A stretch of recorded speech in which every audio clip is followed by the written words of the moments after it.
So it would make sense if in the process of building a chord, and I'm talking about a strategy to give you that can help you build the chord better, obviously I better talk about the strategy. So let's look at the G chord again.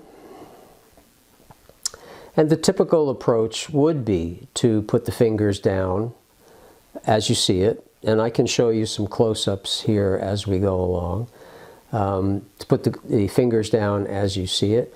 But there are some intermediary procedures that I think are as important as attempting to build the whole chord. So I'm going to cut to some close-ups here.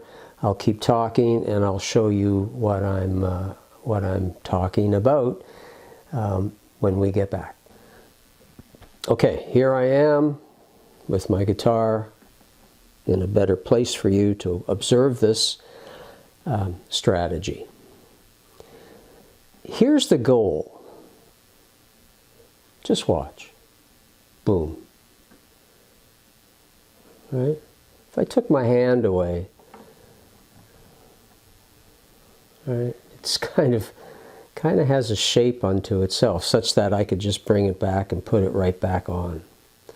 Now, I'm not saying that happened because of the strategy I'm about to show you. There's a mixture of that, plus a mixture of just lots of time and lots of experience grabbing that shape. But, well, what's important to realize is that what it is your brain really needs to help you build a chord is to be able to feel what this thing is in the hand. There it is. See, I'm holding my hand in a very strange manner. I'm trying not to be offensive. And what's important here is that I'm holding that. It's almost like I have it sculpted in my hand so that I can put it back down and play the chord again. And that is literally your goal as a player.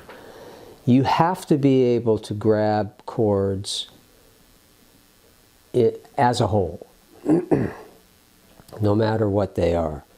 Yes, for sure, no question, some chords are harder than others. Try not to avoid them. The practice of chording is hard. It's supposed to be. It's practice. It's not supposed to be a party. But I'll talk about a strategy to help you with the practice of things as well. But there's the shape. Now, what I would do is, the first step I would take is to get you to build the chord just as it is and take as much time as you need to do it. And then, if I can turn a bit this way, I want you to be able to lift it away and just hold. It's like a statue. Maybe I can come that way. See that? I'm away from the strings, not far. From my point of view, maybe a quarter of an inch, if that. And just dropping it back and down, up and down, back and forth. And making sure I'm landing on the same strings each and every time. The reason why this is important is because as soon as you let go of the strings, which, remember, I mentioned earlier, they have become crutches to help you finger other things, the hand tends to lose its shape. And then you come back to the guitar and you have to go and rebuild the darn thing again. So what you're really trying to pay attention to is the feel of that shape in your hand. More specifically, this feel is what your brain needs. I'm pointing to my own brain here. This is what your brain needs to help you do that. And of course, you do it often. So you take a minute in your practice, you build the chord however you need to, and then you take 20 seconds or something and just lift, pay attention to the feel, because there's different tensions in the fingers and in the palm depending on different chord shapes. I know it's very subtle, I get that, and it might be a little, you might think it's a little too much to think about, but it's important to think about. If you're having trouble changing chords, making chords, being on time, you've got to fix that. You try that, and then that's fine. You've done that. Okay? So that's one aspect. You might, perhaps if you need to give this a name, just call it forming a statue or pumping the chord. I use pumping the chord for another, that's pumping a chord to me, so I shouldn't use that one. But yeah, just hold the statue. That's what it is. Hold it. So when you come back, you're completely where you need to be. Then, I can guarantee you, in a very short period of time, you're going to kind of get bored with this. You're going to go, oh man, I can't practice this way all week long. So we need another strategy, sort of a side chain strategy to help you build that chord. And here's what I say to people. Okay, of the shape, and there's always something we can find, if you can put 2 fingers down of the 4 that you need for this particular chord, you're already halfway there solving the problem. In other words, it's a small step, but it's a significant one.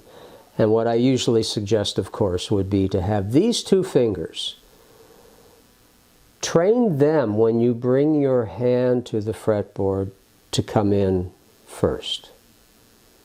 And if you can, while they're coming in, see if you can organize the pinky and the 3rd finger to at least be curled somewhat toward the strings they need to be on. But these 2 fingers are not on their strings. I don't know if you can see that very easily, but they're not. They're, a finger height away. But these 2 are on the strings. I'm teaching my hand to come in and place 2 fingers at once.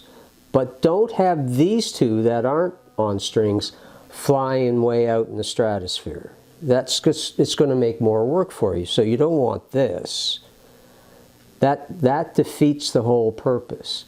You still want to bring them in, but gently, and don't have them touch strings.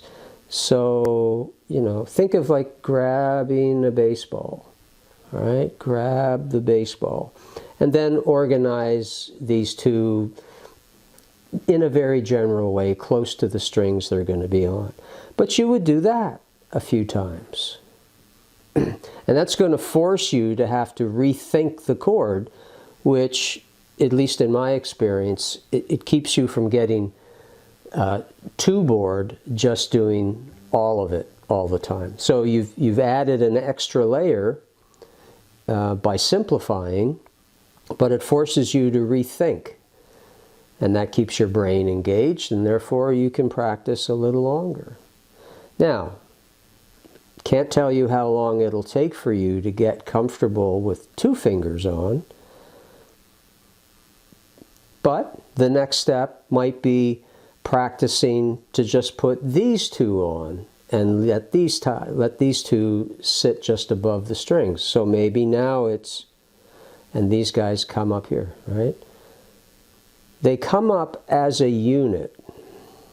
As my hand wants to play now, it's been so trained. But these guys go on, these guys come in. I am touching the strings, but I'm not pushing. They can't help it at this point. There, that's better. Okay? And the fact that it feels so awkward to isolate different combinations of fingers within the chord makes this a very challenging exercise. It makes it hard to do, but it forces your brain to re-engage as if it's the very first time you were building the whole chord. That's what's going to help you learn to play the chords better, quicker, as opposed to repeating this thing or repeating the building of fingers, laying down one at a time. That's just going to eat up your interest, and boredom starts to set in. So it could be this combination. Maybe it's that combination. They're probably the two of the easiest ones. What if you only took the outside, these guys here, the outside fingers, and didn't let these guys come down? Now there's a challenge. So you come up, you reach for that. I did that wrong. You reach for that. You can see it's just these two that are touching. And then you can bring in the other two. Now that's challenging. And in it comes. The two that I want. Sorry, I keep using my third finger there. That's because I'm thinking of this form of G right now.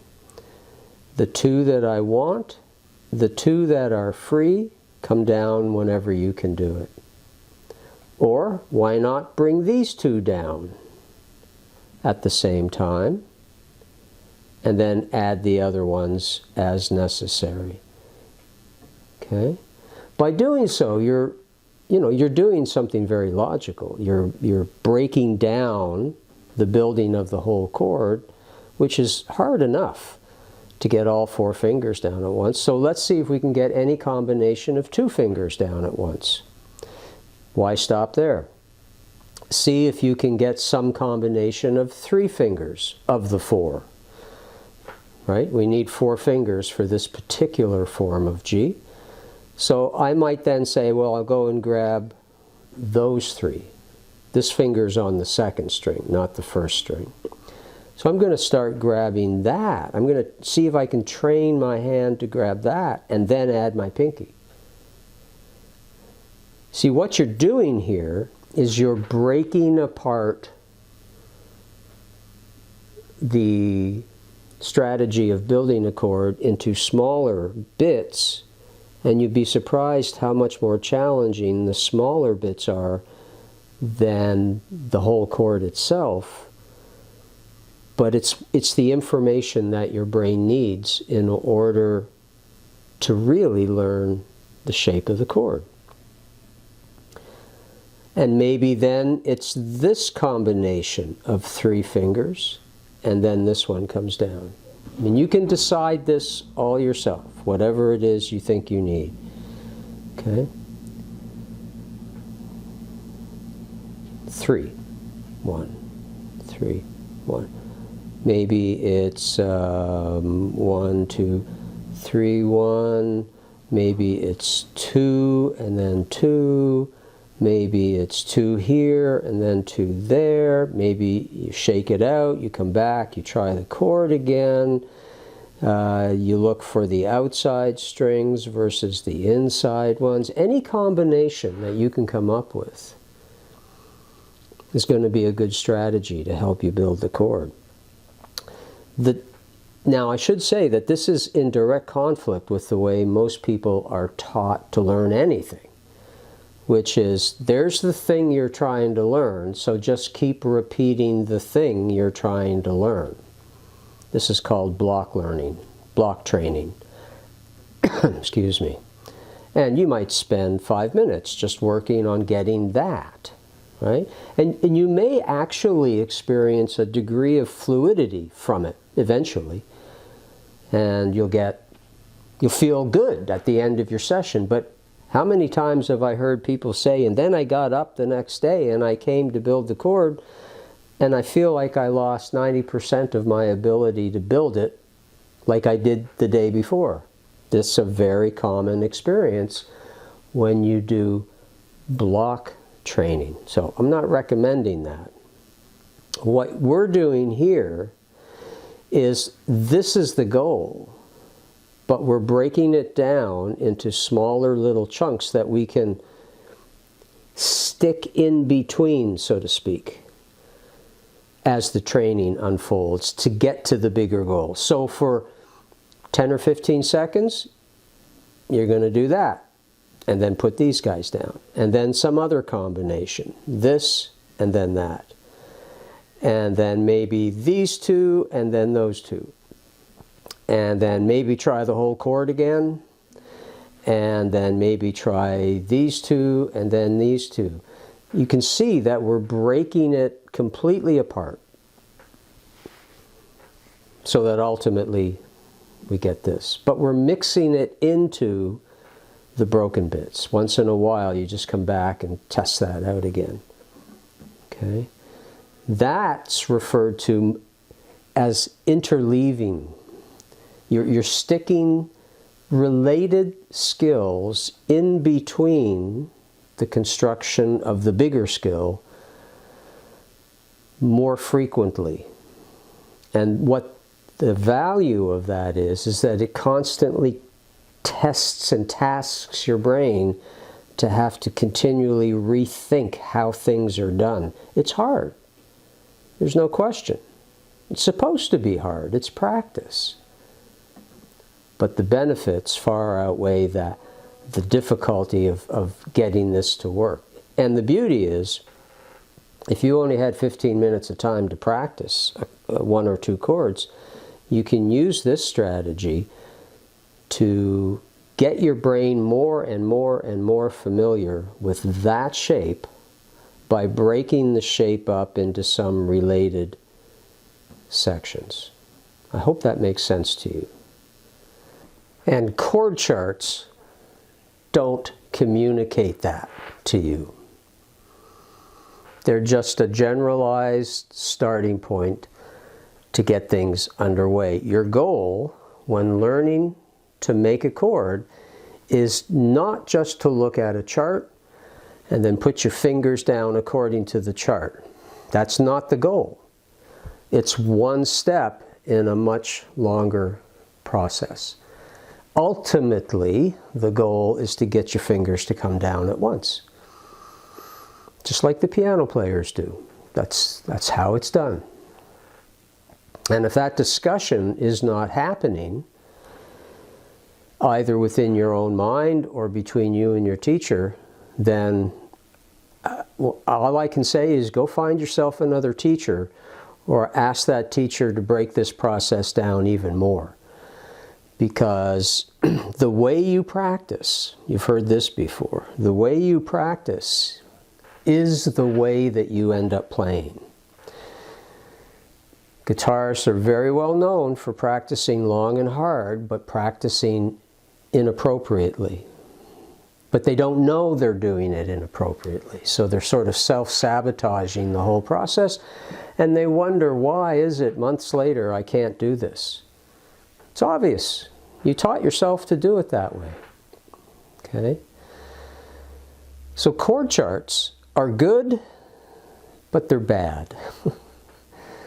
We need to go a bit further as teachers to help the student understand that, especially with little muscles in the hands, they take longer to cultivate than the big ones, which would explain why more people tend to be involved in sport than in music. Because bigger muscles respond quicker. They just do.